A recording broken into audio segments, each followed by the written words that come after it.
Bom dia, boa tarde, senhoras e senhores. Vamos que vamos ao direito à informação. Mantenha-se atualizadíssimo e informadíssimo acerca de questões, debates, novidades, assuntos pertinentes ligados ao seu direito. Que maravilha poder recepcioná-lo aí do meu ladinho, do meu cantinho. Bem-vindo, família. Bem-vindos à minha casa, ao meu lar. Vamos aí somar, multiplicar e acrescentar aí. Dê o seu like, o seu joinha, compartilha, faz alguma coisa, afogado. Levanta da poltrona, afogado. Se inscreva, fortalece, edificando a casa. Vamos embora fazer amigo? Vamos agora ao direito à informação. Estaremos aqui explanando e comentando aqui de forma didática várias temáticas relacionadas ao direito civil, o nosso cotidiano, o nosso dia a dia. Vamos a um tema, ato jurídico. Entre essa classificação, temos também essa distinção do ato, fato e do negócio jurídico. O mundo do direito e o mundo dos fatos jurídicos, afirma Ponte de Miranda. Mas qual a diferença entre ato, fato e negócio jurídico? Dos atos jurídicos, lícito está representado no artigo 185. Aos atos jurídicos lícitos, que não sejam negócios jurídicos, aplicam-se no que couber a disposição do título anterior. Dos atos ilícitos, 186, aquele que, por ação ou omissão voluntária, negligência ou imprudência violar o direito e causar dano a outro, ainda que exclusivamente moral, comete ato ilícito. O 187 também comete ato ilícito ao titular de um direito que, ao exercê-lo, excede manifestamente os limites impostos pelo seu fim econômico ou social, pela boa-fé ou pelos bons costumes. 188. Não constitui atos ilícitos, inciso 1, os praticados em legítima defesa ou no exercício regular de um direito reconhecido. 2. A deterioração ou destruição da coisa alheia ou a lesão à pessoa, a fim de remover perigo iminente. Parágrafo único. No caso do inciso 2, o ato será legítimo somente quando as circunstâncias o tornam absolutamente necessário, não excedendo que os limites do indispensável para a remoção do perigo. A segunda mini pílula do direito. Meios de prova. No artigo 212, salvo o negócio a que se impõe forma especial, o fato jurídico pode ser provado mediante inciso 1, confissão, documento, testemunha, presunção e perícia. O artigo 203 não tem eficácia a confissão se provém de quem não é capaz de dispor do direito a que se referem os fatos confessados. Parágrafo único. Se for feita a confissão por um representante, somente é eficaz nos limites em que este pode vincular o representado. 214. A confissão é irrevogável, mas pode ser anulada se decorreu de erro, de fato ou de coação. 215. A escritura pública lavrada em notas de tabelião é documento dotado de fé pública, fazendo prova plena. Parágrafo 1º. Salvo quando exigidos por lei outros requisitos, a escritura pública deve conter: inciso 1, data e local de sua realização. 2, reconhecimento da identidade e capacidade das partes e de quantos hajam comparecido ao ato, por si como representantes, intervenientes ou testemunha. Inciso terceiro, nome, nacionalidade, estado civil, profissão, domicílio, residência das partes e demais comparecentes com a indicação, quando necessário, do regime de bens do casamento, nome do outro cônjuge e filiação. Inciso 4. Manifestação clara da vontade das partes e dos intervenientes. Inciso 5.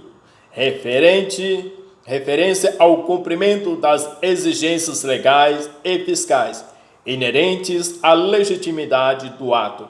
Inciso 6. Declaração de ter sido lida na presença das partes e demais comparecentes ou de que todos o leram. Inciso 7. Assinatura das partes e dos demais comparecentes, bem como o tabelião ou seu substituto legal, encerrando o ato. Artigo 216. Farão a mesma prova que os originais, as certidões textuais de qualquer peça judicial do protocolo das audiências ou de outro qualquer livro a cargo do escrivão, sendo extraídas por ele ou sob sua vigilância e por eles subscrita, assim como translados de outros, quando por outro escrivão concertados. Artigo 217. Terão a mesma força probante os translados e as certidões extraídas por tabelião ou oficial de registro de instrumentos ou documentos lançado em suas notas. O 318. Os translados e as certidões considerar-se-ão instrumentos públicos, se os originais se houverem produzido em juízo como prova de algum ato. Em artigo 220, a anuência ou autorização do outro, necessária a validação de um ato, provar-se-á do mesmo modo que este, e constará sempre que se possa do próprio instrumento. Artigo 221. O instrumento particular, feito e assinado, ou somente assinado por quem esteja na livre disposição e administração de seus bens, prova que as obrigações convencionais de qualquer valor, mas os seus efeitos, bem como o da cessão, não se operam a respeito de terceira antes de registrado no registro público. A prova de instrumento, um parágrafo único, de instrumento particular, pode suprir-se pelas outras de caráter legal. 224. Os documentos redigidos em língua estrangeira serão traduzidos para o português para ter efeitos legais no país. 225. As reproduções fotográficas, cinematográficas, os registros fonográficos e, em geral, quaisquer outras reproduções mecânicas ou eletrônicas de fato ou de coisa fazem provas plenas desse, se a parte contra quem for exigido não lhe impugnar a exatidão. O 226. Os livros e fichas dos empresários e sociedade provam contra as pessoas a que pertencem e em seu favor quando escriturados sem vícios extrissecos ou intrissecos forem confirmados por outros subsídios. O parágrafo único. A prova resultante dos livros e fichas não é bastante nos casos em que a lei exige escritura pública ou escrito particular revestidos de requisitos especiais e pode ser iludida pela comprovação da falsidade ou inexatidão dos documentos. O artigo 227, no capítulo revogado. Entretanto, o 228 não pode ser admitido como testemunhas. Inciso 1, os menores de 16 anos. Inciso 4, o interesse do legítimo, o amigo íntimo ou inimigo capital das partes. Inciso 5º, os cônjuges, os ascendentes, os descendentes, os colaterais até o 3º grau de alguma das partes por consanguinidade ou afinidade. Parágrafo 1º, para a prova de fatos que só elas conheçam, pode o juiz admitir o depoimento das pessoas a que se refere este artigo. A pessoa com deficiência poderá testemunhar em igualdade de condições às demais pessoas, sendo-lhe assegurado todos os recursos de tecnologia assistida. O 231, aquele que se nega a submeter-se ao exame médico necessário não poderá aproveitar-se de sua recusa. O 232, a recusa à perícia médica ordenada pelo juiz pode suprir a prova que se pretendia obter com o exame. Doravante, a nossa terceira mini pílula do direito, dando a continuidade acerca das benfeitorias. Entretanto, senhores, no artigo 96, as benfeitorias podem ser voluptuárias, úteis ou necessárias. Parágrafo 1º, são voluptuárias as de mero deleite ou recreio, que não aumentam o uso habitual do bem, ainda que o torne mais agradável ou seja de elevado valor. Parágrafo 2º, são úteis aquelas que aumentam ou facilitam o uso do bem. Parágrafo 3º, são necessárias as que têm por fim conservar o bem e evitar que se deteriore. Artigo 97, não se consideram benfeitorias os melhoramentos ou acréscimos sobrevindos ao bem sem a intervenção do proprietário, possuidor ou detentor.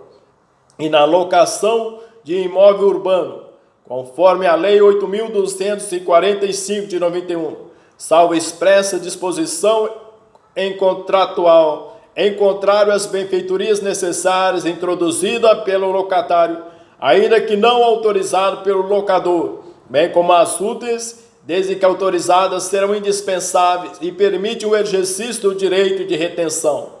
Súmula 335 do Supremo Tribunal de Justiça, nos contratos de locação é válida a cláusula de renúncia à indenização das benfeitorias e ao direito de retenção.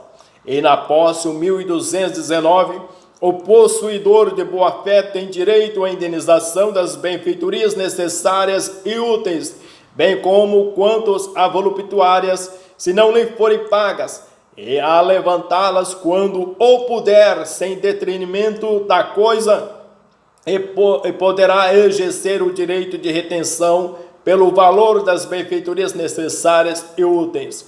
O 1220, ao possuidor de má-fé, será ressarcido somente as benfeitorias necessárias.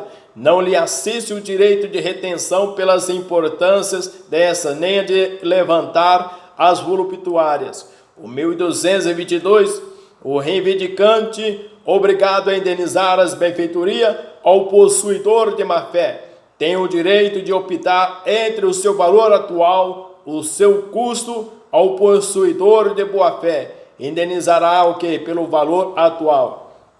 Os bens jurídicos, as benfeitorias, consistem em melhoramento ou acréscimo sobrevindo ao bem por intervenção humanas artificiais, feita pelo proprietário, possuidor ou detentor. As benfeitorias admitem classificação, a qual é realizada no caso concreto de acordo com as suas finalidades. Há benfeitorias, por exemplo, necessárias, que visionam a conservação do bem, a exemplo de vigas de sustentação, fiação elétrica, tubulação. Úteis, objetivam ampliar ou facilitar o uso do bem. Exemplifica-se uma despesa em uma cozinha residencial. Entretanto, senhor, está também acerca das voluptuárias, que desejam o mero deleite, o recreio, não aumentando o uso habitual. Exemplifica-se com uma piscina em um imóvel residencial, uma escultura, uma chafariz. Importante frisar que as benfeitorias não se classifica com base no valor aportado. De certo que a classificação considerará o que é a finalidade de tal benfeitoria. Vamos à nossa quarta mini pílula do direito, sou chamado de direito de família. Os alimentos, entre essa concessão, eu diria esse conceito, podemos analisar algumas espécies e sua natureza. O 1694, podem os parentes, ou cônjuges, ou companheiro, pedir uns aos outros os alimentos de que necessitam para viver de modo compatível com a sua condição social, inclusive para atender às necessidades de sua educação. Necessários, o 1694 e 1704 do Código Civil. Os alimentos serão apenas os indispensáveis à subsistência, quando a situação de necessidade resultar de culpa de quem os pleiteia. O 1704, se um dos cônjuges separados judicialmente vier a necessitar de alimentos, será o outro obrigado a prestá-los mediante pensão a ser fixada pelo juiz, caso não tenha sido declarado culpado na ação de separação judicial. No parágrafo único, se o cônjuge declarado culpado vier a necessitar de alimentos e não tiver parentes em condições de prestá-lo, nem aptidão para o trabalho, o outro cônjuge será obrigado a assegurá-los, fixando o juiz o valor indispensável à sobrevivência. O que são alimentos transitórios? Os sujeitos da obrigação, no 1694, pode os parentes, os cônjuges ou companheiro pedir uns aos outros os alimentos de que necessitam para viver de modo compatível com a sua condição social, inclusive para atender às necessidades de sua educação. 1697, na falta dos ascendentes, cabe a obrigação aos descendentes, guardada a ordem de sucessão, e faltando aos irmãos, assim germanos como unilaterais. São aqueles que podem demandar e serem demandados. São os cônjuges, companheiros e parentes. Reciprocamente, esses consistem na causa de pedir. Alimentos entre cônjuges e companheiro. Alimentos entre parentes. Doravante, o 1698. Se o parente que deve alimentos, em primeiro lugar, não estiver em condições de suportar totalmente o encargo, serão chamados a concorrer os de grau imediato, sendo várias as pessoas obrigadas a prestar alimentos. Todas devem concorrer na proporção dos respectivos recursos. Em tentada ação contra uma delas, poderão as demais ser chamados a integrar a lide. São deveres de alimento. Inciso 1. Os parentes em linha reta sem limites. 2. Os parentes colaterais somente até segundo grau, que são os irmãos. Não devem alimentos colaterais de terceiro e quarto grau, os parentes por afinidade.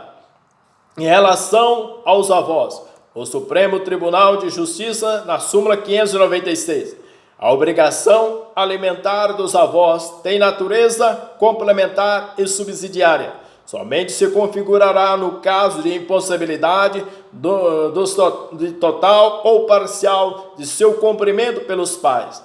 Cessa com a maioridade. A súmula 358 do STJ.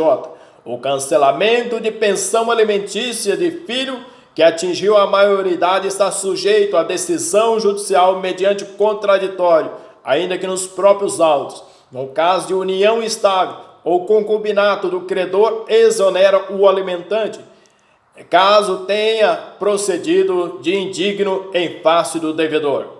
O 1708, com o casamento, a união estável ou concubinato do credor, cessa o dever de prestar alimentos. Com relação ao credor, cessa também o direito a alimentos se tiver procedimento indigno em relação ao devedor. O namoro faz cessar o direito de alimentos. Há jurisprudência do STJ no sentido que o namoro não extingue a pensão alimentícia. o direito de família civil, alimentos de ex-cônjuge, exoneração, namoro após a separação consensual, é o dever de fidelidade precedente, é recurso provido. Entretanto, não autoriza a exoneração de prestar alimento à ex-mulher, ou só fato desta namorar terceiro após separação. Separação judicial põe termo ao dever de fidelidade recíprocas. As relações sexuais eventualmente mantidas com terceiros após a dissolução da sociedade conjugal, desde que não se comprove desregramento de conduta, não tem o condão de ensejar a exoneração da obrigação alimentar, dado que não estão os ex-cônjuges impedidos de estabelecer as novas relações e buscar em novos parceiros da afinidade sentimentos capazes de possibilitar-lhes um futuro convívio afetivo e feliz. Em linha de princípio, a exoneração de prestação alimentar estipula quando da separação consensual somente se mostra possível em uma das seguintes situações: convoluções de novas núpcias ou estabelecimento de relação concubinária pelo ex-cônjuge, pressionando, não se caracterizando como tal simplesmente envolvimento afetivo, mas abrangendo relações sexuais, adoção de comportamento indigno, alteração das condições econômicas dos ex-cônjuges em relação a existentes ao tempo da dissolução da sociedade conjugal. Entre o direito da família e os alimentos, a dignidade humana encerra o dever jurídico de respeito e solidariedade familiar na proteção do mínimo existencial. Desse modo, a ordem jurídica assegura entre certos parentes, ascendentes, descendentes, irmão, o direito recíproco de receber alimento, estendendo essa disciplina ao cônjuge, ao companheiro. Trata-se de direito indisponível, impenhorável, incompensável, incessível, inerente à necessidade que impõe o pagamento in natura ou em espécie de prestações aptas à manutenção da vida digna. Justamente por isso, a súmula 594 do STJ, o Ministério Público tem legitimidade ativa para ajuizar a ação de alimentos em proveito da criança ou adolescente, independente do exercício do poder familiar dos pais ou do fato de um menor se encontrar na situação de risco descrita no artigo 98 do ECA do Estatuto da Criança ou do Adolescente, ou de qualquer outros questionamentos acerca da existência ou eficiência da Defensoria Pública na comarca. Os alimentos são irrenunciáveis, mas é por si só, em tese, para a hipótese fática da ausência de uma necessidade que o credor dispense o devedor potencial de pagá-los.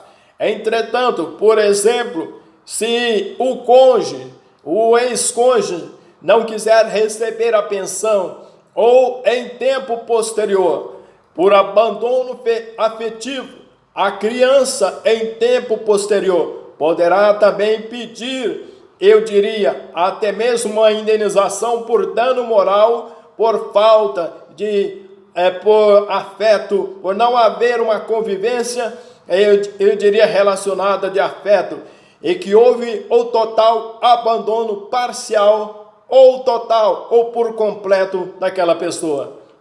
Em síntese, acaso necessite o credor e ao mesmo tempo tenha o devedor condições de fornecer o binômio, necessidade, possibilidade que está o que é aberta da cobrança dos alimentos, que deve observar uma ordem de preferencial de parentes, subsidiariamente em consequência, onde se admite o benefício da ordem. Isso não significa, ademais, que a mesma classe, dentro do mesmo grau entre pais, a obrigação não seja solidária nessas mesmas condições será. A esse respeito, a doutrina e jornada do direito civil teve a possibilidade de se manifestar no enunciado 342, oportunidade em que decidiu que, observadas suas condições pessoais e sociais, os avós somente serão obrigados a prestar alimentos aos netos em caráter exclusivo, sucessivo, complementar e não solidário, quando os pais estiverem impossibilitados de fazê-lo, caso em que as necessárias básicas dos alimentados serão aferidas prioritariamente seguindo o nível econômico financeiro aos seus genitores, de qual sorte a súmula 596 do STJ, reconhecendo os avós como devedores subsidiários e complementares do delito alimentar em relação aos seus netos diante da impossibilidade dos pagamentos dos genitores. É importante lembrar que os alimentos devidos e vencidos prescrevem em 2 anos, se não protegido pelo credor. Trata, então, de prazo prescricional para a pretensão executiva, pois recorda que os alimentos podem ser pleiteados a qualquer tempo. Também se deve recordar que o cancelamento da pensão alimentícia de filho que atingiu maioridade está sujeito à decisão judicial mediante contraditório, ainda que nos próprios autos do teor da súmula 358, inexistindo hipótese de cancelamento automático do débito, ou seja, somente o judiciário que deferiu é que poderá revogar a decisão, esse paralelo, até que a obrigação alimentar originada do poder familiar, especialmente para atender às necessidades educacionais, por não cessar com a maioridade de acordo com o enunciado 344. Recebe aí meu ar de abraço, meu F de fortalecimento. Bem-vindos à minha casa. Até o próximo vídeo, se Deus quiser. Até mais, Brasil!